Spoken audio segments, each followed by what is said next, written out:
Ya, hingga hari ini pengungsi penambang emas ilegal masih terus berdatangan ke Kabupaten Boven Digul, Papua dengan menggunakan perahu panjang dan speedboat. Kita bergabung langsung dengan Desi Fitriani dari Boven Digul, Papua. Desi, sampai hari ini sudah berapa banyak jumlah pengungsi dan bagaimana mereka bisa sampai ke sana? Kedatangan jumlah pengungsi dan saat ini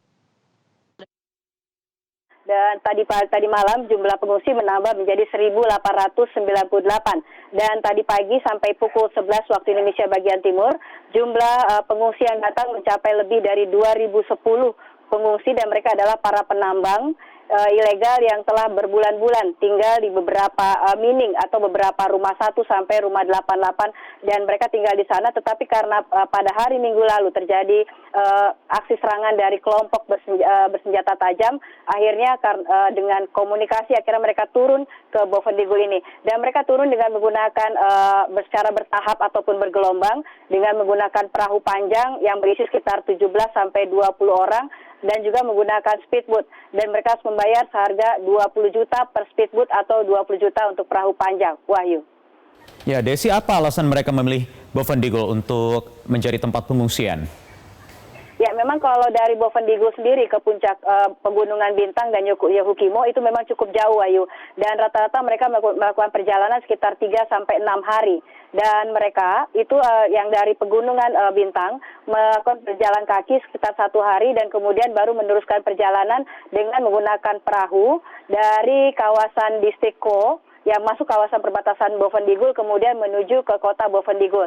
Nah, ini dilakukan secara bergelombang di setiap harinya itu rata-rata mereka berdatangan sekitar 500 atau 600 orang, bahkan di awal-awal hanya cuma 200, tetapi semakin hari semakin meningkat. Dan mereka memilih Boven Digul karena dianggap tempat yang paling gampang dengan menyisiri aliran sungai. Dari sini berarti mereka akan bertemu dengan para paguyuban atau saudara-saudara mereka yang memang satu daerah, kemudian akhirnya mereka terbang ke daerahnya masing-masing, Wahyu.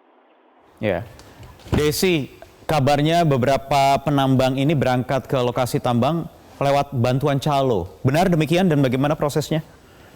Ya, memang Wahyu, ketika kami menanyakan langsung dengan beberapa penambang, ada yang mereka sudah 8 bulan, 9 bulan, bahkan ada yang 2 minggu baru berada di lokasi tambang dan mereka diberangkatkan oleh calo dari kawasan Sulawesi, dari kawasan Palopo, kemudian dari Toraja dan dari Bugis, dari Buton dan juga dari Nabire, Jayapura sendiri. Mereka ada orang yang mengantar mereka, memberikan mereka tiket dan juga sampai di sana, sampai di Pegunungan Bintang ataupun Yahukimo, mereka berada di sana. Kemudian mereka diwajibkan menjual emas mereka kepada orang-orang yang memberikan mereka tiket. Dan kemudian ada juga yang memang berangkat sendiri ke lokasi penambangan dan mereka ini mendapatkan emas itu memang rata-rata 1 hari bisa dapat 1 atau 2 gram, tetapi tidak seluruhnya. Tetapi kalau dibandingkan dengan biaya hidup, mereka memang lebih mahal. 1 telur saja harganya 50.000, dengan mie instan harganya 3 bungkus 100.000, kalau beras 18 kilo itu harganya 4 juta.